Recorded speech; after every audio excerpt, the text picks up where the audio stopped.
Hello students, welcome to my channel English Cafe. আজ আমরা পড়ব the man who planted trees এর second পার্টটা, মানে সেকেন্ড ইউনিটটা আজকে আমরা পড়ব। ক্লাস 8-এর lesson 13 the man who planted trees, লিখেছেন জেন জিওনো। তার সেকেন্ড ইউনিটটা আজকে আমরা পড়ব। তো শুরু করি। তোমরা দেখতে পাচ্ছ এখানে প্যাসেজটা তুলে ধরেছি আমি, তোমরা একটু মিলিয়ে নিও, আমার সঙ্গে মিলিয়ে নিও দেখে। তো শুরু করছি। দেখো এখানে বলছে everywhere there was the same dryness, মানে সব জায়গায় একই রকম শুষ্কতা। ড্রাইনেস মানে আমরা জানি শুষ্কতা। দ্য সেম স্টিফ, স্টিফ মানে হচ্ছে শক্ত। উডি প্লান্ট মানে the same stiff woody plants, মানে সব জায়গাতেই খুব শক্ত কাঠের গাছ, ছোট ছোট গাছপালায় ভর্তি। আই থট, আমি ভাবলাম, I saw in the distance the shadow of a figure, কিছুটা দূরে আমি একটা মানুষের ছায়া দেখতে পেলাম, মানে আমার মনে হলো। On a chance I headed toward it, আমি তারপর সেদিকেই এগোতে লাগলাম।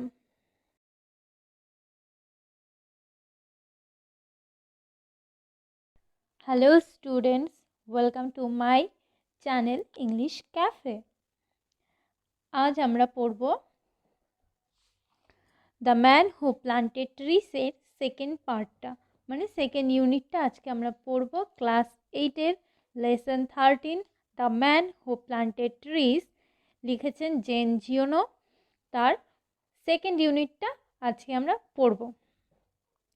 তো শুরু করি। তোমরা দেখতে পাচ্ছ এখানে প্যাসেজটা তুলে ধরেছি আমি, তোমরা একটু মিলিয়ে নিও, আমার সঙ্গে মিলিয়ে নিও দেখে। তো শুরু করছি। দেখো এখানে বলছে everywhere there was the same dryness, মানে সব জায়গায় একই রকম শুষ্কতা। ড্রাইনেস মানে আমরা জানি শুষ্কতা। দ্য সেম স্টিফ, স্টিফ মানে হচ্ছে শক্ত। উডি প্লান্ট মানে the same stiff woody plants, মানে সব জায়গাতেই খুব শক্ত কাঠের গাছ, ছোট ছোট গাছপালায় ভর্তি।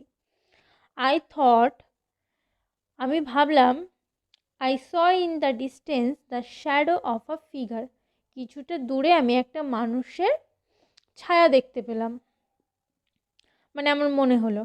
On a chance I headed toward it, আমি তারপর সেদিকেই এগোতে লাগলাম।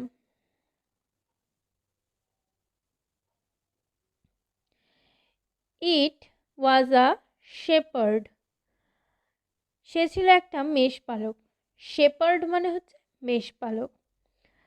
30 lambs or so were resting near him on the scorching ground. Scorching মানে হচ্ছে, আমি বলছি তোমাদের, স্কর্চিং মানে হচ্ছে ঝলসানো, মানে ঝলসানো রোদে কি করছে, 30টা ভেড়া নিয়ে, 30 ল্যাম্প, 30টা ভেড়া নিয়ে তিনি হচ্ছে ঝলসানো রোদের ভেতরে উনি বিশ্রাম নিচ্ছিলেন।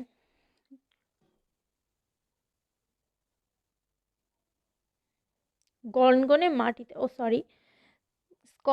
স্কর্চিং গ্রাউন্ড মানে খুব গরম মাটিতে বসে তারা হচ্ছে বিশ্রাম নিচ্ছিল। He gave me a drink and a little letter he led me to his shepherd's cottage. He give me a drink, সে আমাকে এক পানীয় দিল। অ্যান্ড আ লিটিল লেটার, একটা ছোট্ট চিঠি দিল। He led me to his shepherd cottage, তিনি আমাকে তার হচ্ছে তার যে কুটির, মানে যেখানে সে মেষ পালন করতো, সেই কুঠিরে আমন্ত্রণ দিল। তারপর দেখো,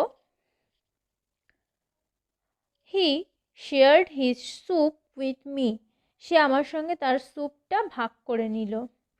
ইট had been agreed immediately that I would pass the night there, আমি তক্ষুনি ঠিক করে নিলাম রাতটা আমি সেখানেই থাকবো। the closest village being still more than a day. সব থেকে কাছের যে গ্রামটা সেটা and a half farther on, 1 কি 1.5 দিনের দূরত্ব। far from one another on the flanks of the hills in this area. দেখো dispersed মানে হচ্ছে ছড়িয়ে পড়লো, আর হচ্ছে ফ্লেংস মানে হচ্ছে পার্শ্বদেশ। তোমরা এটা নোট করে রাখতে পারো, ডিসপ্রেসড মানে হচ্ছে ছড়িয়ে পড়লো এবং ফ্লাংস মানে হচ্ছে পার্শ্বদেশ। তাহলে কি বলছে, দেয়ার আর 4 or 5 villager dispersed far from, মানে সেখানে 4-5টা গ্রাম আছে কিন্তু একে অপরের থেকে ছড়িয়ে ছিটিয়ে আছে। one another on the flanks of the hills in this area, মানে কি বলছে, এখানে এই অঞ্চলে পাহাড়ের নিচে 4-5টা গ্রাম ছিল দূরে দূরে ছড়িয়ে ছিটিয়ে, মানে 4-5টা গ্রাম আছে কিন্তু সেগুলো খুবই দূরে দূরে ছিল। they are inhabited by wood cottages who make charcoal, কি বলছে, গ্রামগুলোতে কাঠুরেরা বাস করে যারা চারকোল বানায়। উড কটেজ মানে হচ্ছে কাঠুরেদের বাড়ি, সেগুলোকে বলা হয় উড কটেজ, যেখানে তারা বাস করত। The shepherd took out a bag and poured a peel of acorns out onto the table. এবার বলো, অ্যাক্রন মানে হচ্ছে ওক গাছের ফলকে অ্যাক্রন বলা হয়। তাহলে বলছে the shepherd took out a bag, মানে সে মেষপালক একটা ব্যাগ বার করলো, and poured a pile of acorns, এবং তার সেই ব্যাগটা টেবিলের ওপর রেখে ওক গাছের এক গাদা ফল ঢাললো। হি বিং টু এক্সামিন দেম, মানে তার ব্যাগ ভর্তি করে সে হচ্ছে সেই ওক গাছের ফল এনেছিল সেগুলো টেবিলে ঢেলে দিল। এখন কি করছে, হি বিং টু এক্সামিন দেম, এখন সে সেগুলো নিয়ে পরীক্ষা নিরীক্ষা শুরু করলো। ওয়ান আফটার অ্যানাদার, একটার পর একটা, with a great deal of attention, মানে খুব মনোযোগ সহকারে সে সেটাকে পরীক্ষা নিরীক্ষা করতে লাগলো।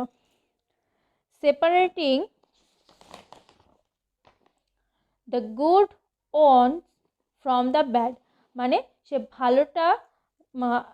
ভালোগুলো থেকে খারাপগুলো বাদ দিয়ে দিচ্ছিল।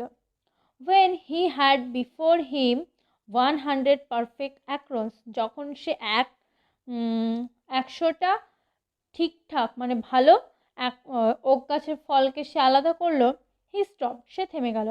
And we went to bed, তারপর আমরা বিছানায় চলে গেলাম শুতে। The company of this man brought me a feeling of peace, মানে এই মানুষটার সঙ্গ পেয়ে আমি খুব শান্তি অনুভব করলাম। He gave me the impression that nothing could disturb him, সে আমার মনে এই ধারণাটা জোগালো যে কোনো কিছুই তাকে ডিস্টার্ব করতে পারবে না, মানে কোনো কিছুই তাকে ডিস্টার্ব বলতে কি বলি, আচ্ছা, কোনো কিছুই তাকে আর কি বিরক্ত করতে পারবে না, বিরক্ত করতে পারবে না। I was intrigued and I wanted to find out more about this man. Intrigued মানে হচ্ছে বিমূঢ় বা কৌতূহলী হওয়া। তাহলে I was intrigued, আমি খুব কৌতূহলী হলাম, and I wanted to find out more about this man, এবং আমি আরও অনেক কিছু এই মানুষের সম্পর্কে জানতে ইচ্ছুক হলাম। তো এটাই ছিল আজকের সেকেন্ড পার্টটা, the man who planted trees. আমি নেক্সট পার্টটা খুব শিগগিরই আবার আপলোড করব, ততক্ষণ তোমরা এইটাকে ভালোভাবে পড়ে নাও এবং মনোযোগ দিয়ে পড়াশোনা করো। ভিডিওটি ভালো লাগলে লাইক করো, কমেন্ট করো, যার কী পার্ট তোমাদের পড়ালে ভালো হয়, এবং বন্ধুদের সঙ্গে ভিডিওটি শেয়ার করো, আর চ্যানেলটিকে সাবস্ক্রাইব করে বেল আইকনটা দাবিয়ে রেখো, যাতে আমার পরবর্তী ভিডিওগুলো সবার আগে তোমাদের কাছে পৌঁছে যায়। Thank you.